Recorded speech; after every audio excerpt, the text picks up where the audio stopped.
Education should contribute to a more peaceful world. True or false? True, but I mean, we should not be naive that education alone will achieve that. Despite global challenges, the EU can be a leader in education, skills development, and cooperation. True or false? True. I think we have a lot to contribute. The average standard of education in Europe is still very high, and I think this is a valuable asset that we have to nurture. The European Union should keep investing in the prosperity of its neighbours. True or false? Absolutely true. Welcome to the 44th episode of the Skills Factory.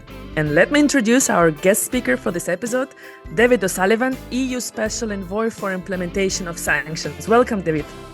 Thank you very much. It's a pleasure to be here. So let's get started. This episode will be full of nostalgic memories, but also a bit of an overview of what can come in the future. David, when the Berlin Wall fell, it was a unique time for Europe. An era of optimism, integration, and growth. The European project was actually growing. 13 months later, the Soviet Union fell, and the new states have emerged. It was a truly unique and historical moment. The future looked very bright, and it seemed that there will be no more conflicts on the European continent. Where were you when the Berlin Wall fell, and do you remember that day? I was basically at home watching it on television, like many people. But we had some Australian friends staying with us who were visiting Europe, and they were so excited that they jumped in their car and they drove immediately to Berlin. And they came back a few days later with a fragment of the wall, which Wow. I still have. So I did touch indirectly the historic moment, but I'm afraid I just watched it on television.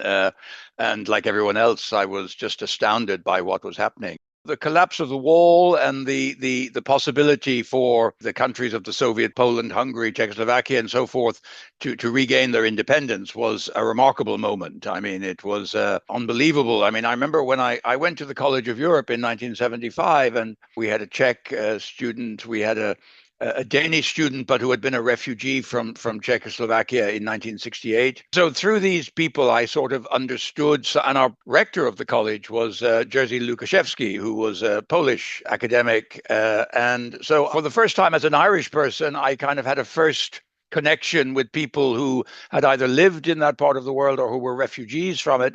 So I began to understand something of the enormity of the division which the Iron Curtain represented. And of course, then when I started work in the commission, I saw the same thing.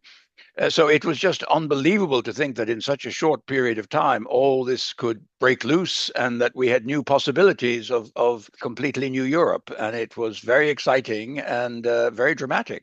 Do you remember that spirit of openness, the feeling that, the peace will reign over European continent forever? Yes, I do. I mean, I traveled, I had the opportunity to travel quite a bit in Poland and Hungary and Czechoslovakia, as it still then was, in the immediate aftermath of the fall of the wall.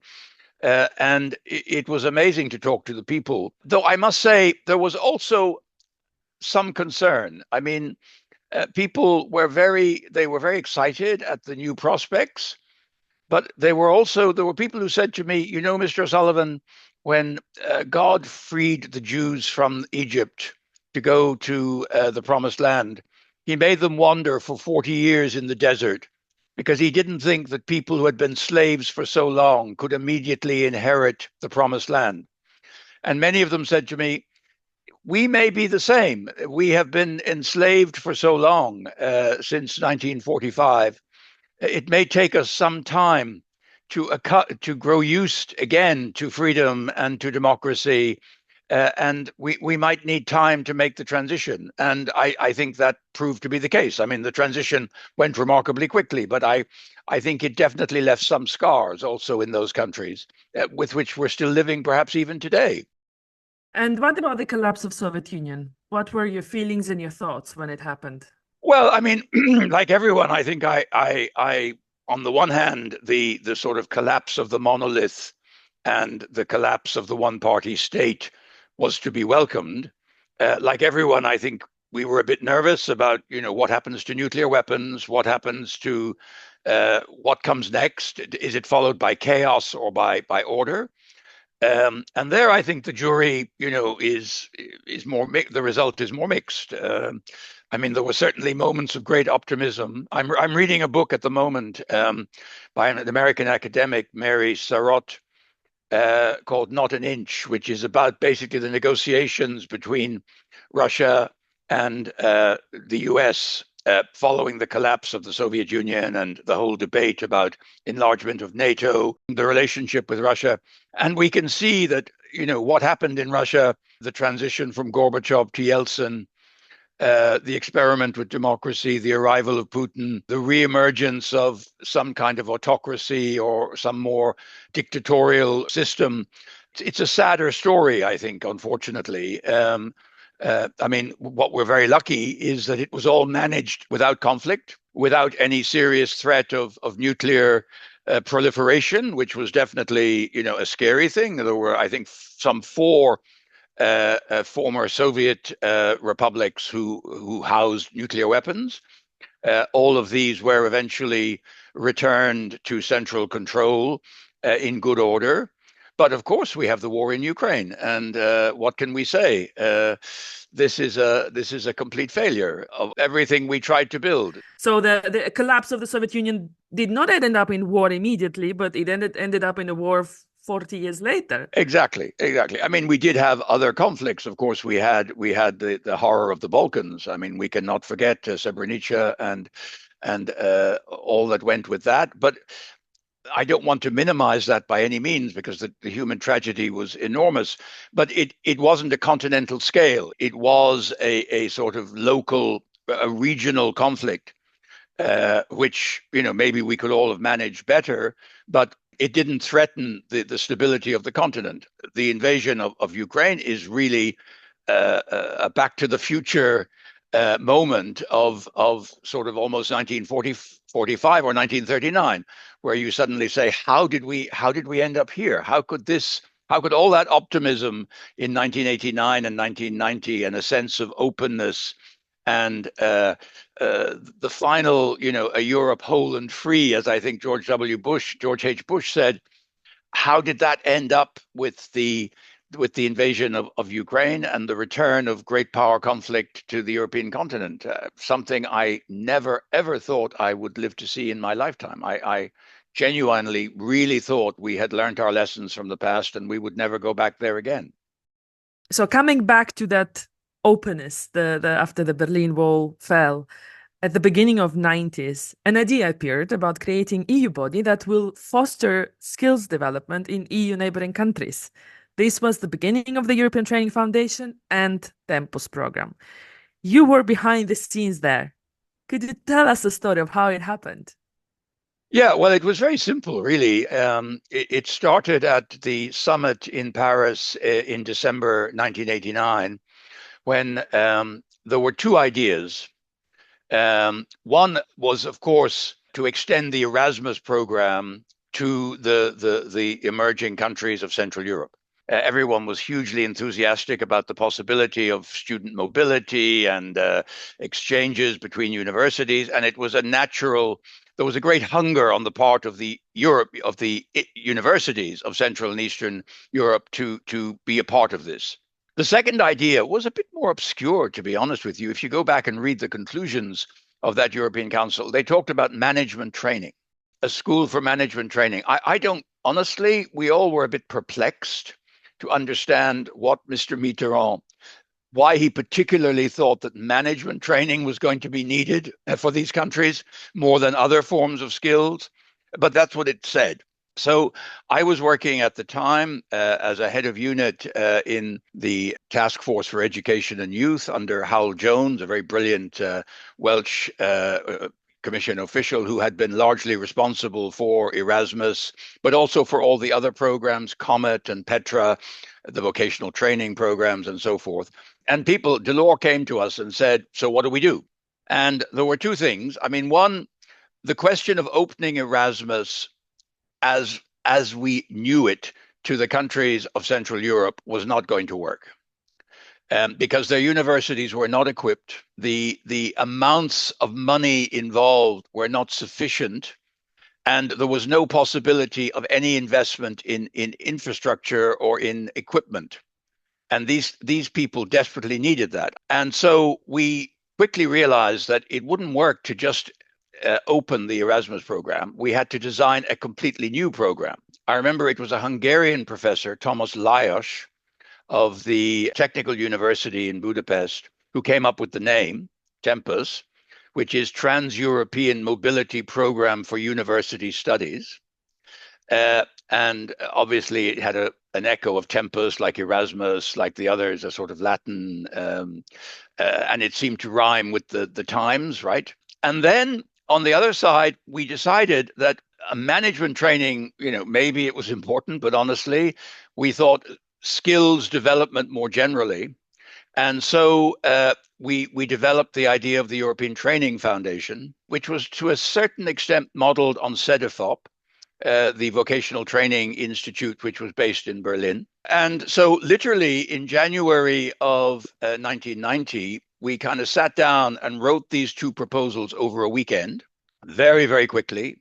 And we got them through the commission in the next few days and across to the council.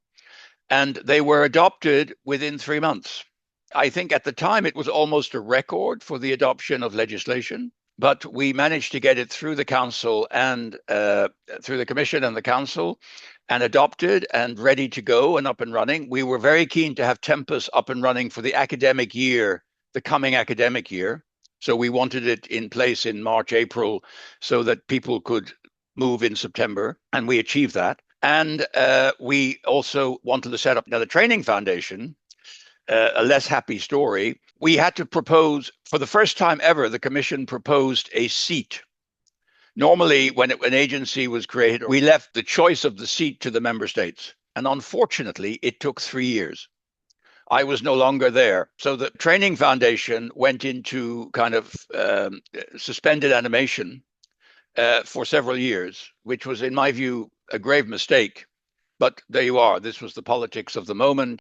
David, and who came up with the name? What Mitterrand wanted was a sort of European Management Training Foundation or something. I think we just dropped the word management and decided to make it training, because we didn't exclude management training, but honestly, we thought there were other skills which were possibly more needed urgently than strict traditional management, MBA type qualifications. Stay tuned and remember to subscribe to this show on all platforms.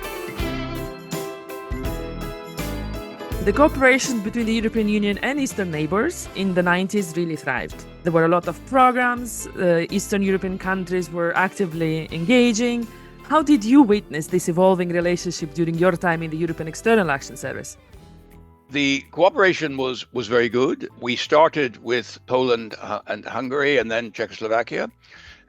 We had some interesting discussions because there was money available under what was called the FAR program, which was another one of these acronyms, FAR meaning French for lighthouse, but it actually was, I think, Poland, Hungary, aid to reconstruction or something. I forget actually what the precise initials stood for. But there was a big philosophical discussion inside the commission, because the people managing the money, who were from the external relations side of the house, said it's up to the donor, it's up to the recipient countries to decide how to use this money. So I spent a lot of my time traveling to these countries, having discussions about, because they were then forced to choose. Did they put the money into Tempus or into building a road or infrastructure or building economic projects?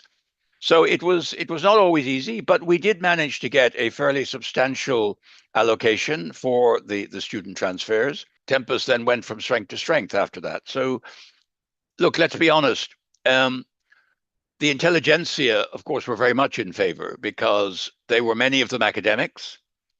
And obviously, they had looked at Erasmus with envy when they were on the other side of the wall, so to speak, and they thought, now that we're free, this is what we want to do. This is symbolic for us of embracing this new world with all these possibilities.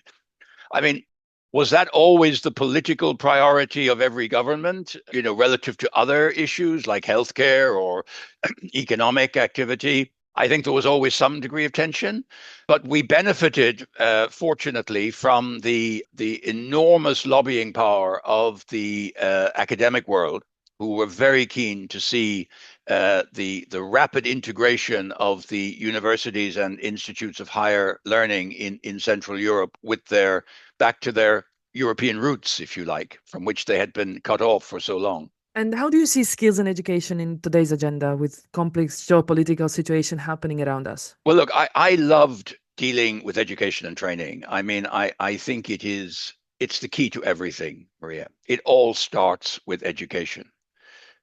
We know this, and it doesn't even start with university education. It doesn't start with high school. It doesn't start with primary school. It starts with preschool. It starts with kindergarten. We know that the younger we expose even very young children to learning, to education, to openness, to social skills, but also to motor skills.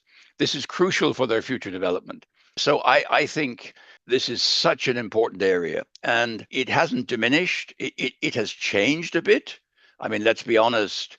Artificial intelligence, computers, tech, all of this has dramatically changed the way we approach education. But I don't think we can lose sight of the importance of imparting the ability to learn. So, I mean, I think the theme of today is continuous learning. There's no such thing as kind of, now I've done this and I'm qualified and I just need to keep on doing it, but I'll never need to learn anything again. We have to develop a spirit in all our people that there will be a continuous process of adaptation to new, rapidly changing environments. But there's also, there are still basic skills that we need in our society. I mean, we can all talk about artificial intelligence, but, where do you find a plumber?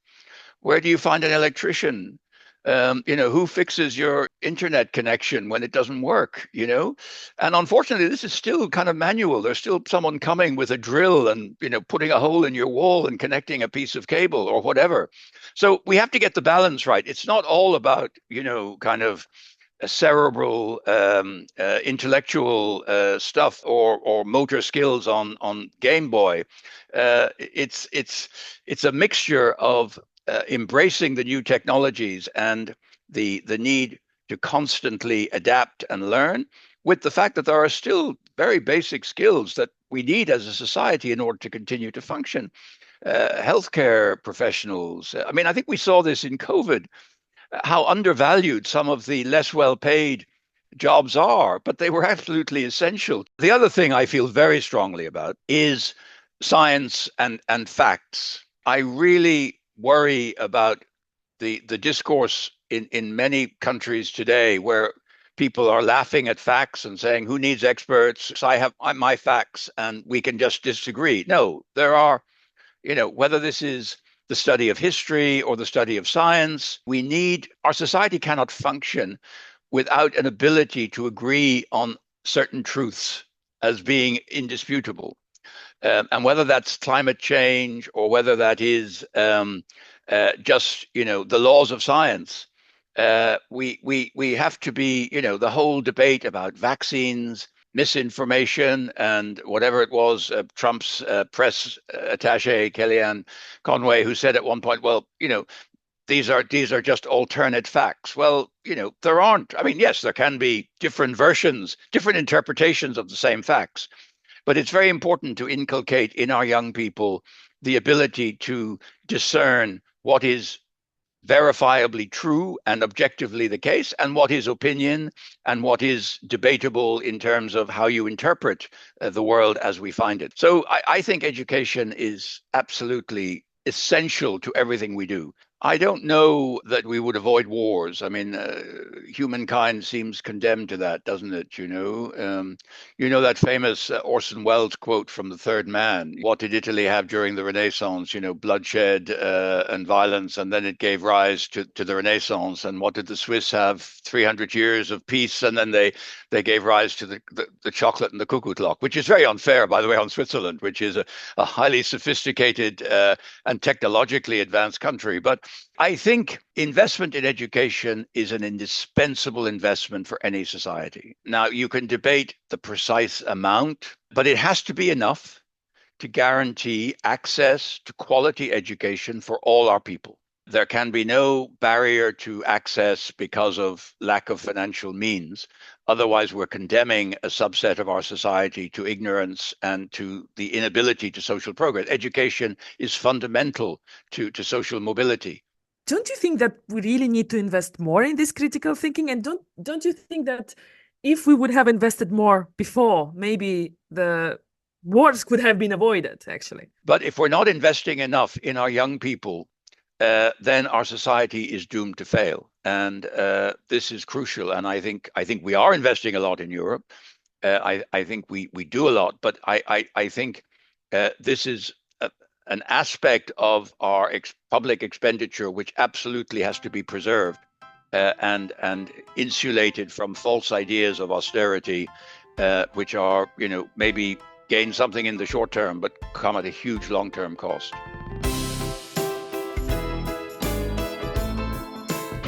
This year, the European Training Foundation celebrates its 30th birthday. And as we continue the mission of skills development in EU neighborhood, no matter the complex global challenges, what are your hopes for the future? Well, I think education should be the great unifier. It should be possible for academics and people responsible for the teaching and training of young people to share experiences and to share best practice. One of the tragedies of all our education systems is that we rarely learn enough from what our neighbors do. There's almost no challenge that you can have in your education and training system, whether that's Ireland or Germany or Ukraine, who have other problems, but who still have to keep their education system going. There's no challenge you can identify that hasn't been faced by somebody somewhere else. And some people have addressed it more successfully than others. And what frustrates me is, so in so many of our countries say, oh, we're going to set up a new commission to discuss the teaching of STEM in our country. And you think, yeah, but like there's 20 commissions elsewhere all over the world who've reported. Why don't you, you don't need to do all the basic research. Reinvent the wheel, yes. You just go and look at, and you can see who has the best outcomes. And I think this is one of the important comparators of transnational. I once heard Senator Fulbright, who's a great man, but I heard him once say, I was on a video he was on a video conference, a video link, so I never had the good fortune to meet the great man. But he said once that the only true comparator of excellence in education is international comparison. And I think that is the huge benefit for all of us in international cooperation in education. It enables us to benchmark what we think we're doing right in our educational environment versus what's happening elsewhere. And this is what I think is so important for the neighborhood vis-a-vis the European Union, for our neighborhood countries, whether they aspire to accession or not, or whether they aspire to some other relationship. But we can all benefit from comparing outcomes of our different education systems and understanding what works and what doesn't, and what are the needs of a modern education system in the face of the challenges that are there with technology and the very real challenge. You look at, when I travel now, and I travel a lot in this particular role I have on sanctions, but the amount of people I see at airports with kids just looking at screens, and I get on planes and I see, I always have great sympathy for people traveling with young children on airplanes, right? I've been there myself, so I know what it's like. And I understand that you give, a screen to keep the child quiet, but I just see these children, there's no conversation anymore. This is something we have to think about. It's important. And this is beyond education, actually. Yes. But obviously we have to equip our children to deal with the world of screens, because that unfortunately is the world in which we find ourselves. So they have to have these skills of computer skills and so on. But I think the isolation it engenders, the lack of social contact, there's a price to be paid. And so all of this has to be thought through in the educational system. I know there are some schools now, some countries, where they're banning smartphones in school. And I must say, maybe I'm too authoritarian as I get older, but I have some sympathy for that, because I think, people can spend their time on their screens, on the weekends or in their free time. Do they really need to be doing that in school? And so I think these challenges and how we deal with them And there are different experiments going on in different countries. And it's very important to compare notes and to see what works and what doesn't work and what's counterproductive, but what helps. So sorry, I'm repeating myself, but it's a question of international comparison and benchmarking is vital to the success of our education systems. David, would you consider ever coming back to the topic of education? I don't think I've ever strictly left it. I mean, in the sense that I've always been very connected to it. I don't think I have any great expertise to bring to it at this point, other than a deep conviction that it is crucial. I mean, that's probably my Irish origins as well, because Ireland, like many poor countries and like many countries which has a lot of immigrants, education was seen as the way out of the oppression or the sort of poverty that we found ourselves in.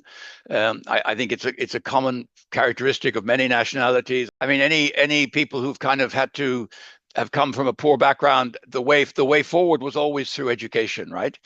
And I still kind of believe that this is the key. But I mean, we need a more varied picture of what is education than the traditional, becoming a doctor or becoming a lawyer or whatever. There are many, many different ways individuals can flourish with skills which are not measured necessarily by a PhD or a university degree. So we have to be very open to that because the world is changing. But nonetheless, the basic imparting to young people the basic skills, curiosity, the ability to learn, a capacity to learn over their entire lifespan, a respect for science, a respect for facts, including knowledge of history. Because I think if we encourage people only to do STEM, but we don't encourage them to understand history and indeed geography, to be honest with you, then we're not producing rounded people who have a true understanding and elements of philosophy and so on. Thanks a million to our guest speaker, David O'Sullivan, EU Special Envoy for Implementation of Sanctions. Thank you so much, David. My pleasure. Very nice to be here. Thank you, Maria. I will only stay with one phrase that David said today, which is education should be the global unifier. And I really liked it, and I really stand for it, actually. Thanks to all of you, dear listeners, and stay tuned as there is much more to come. Goodbye.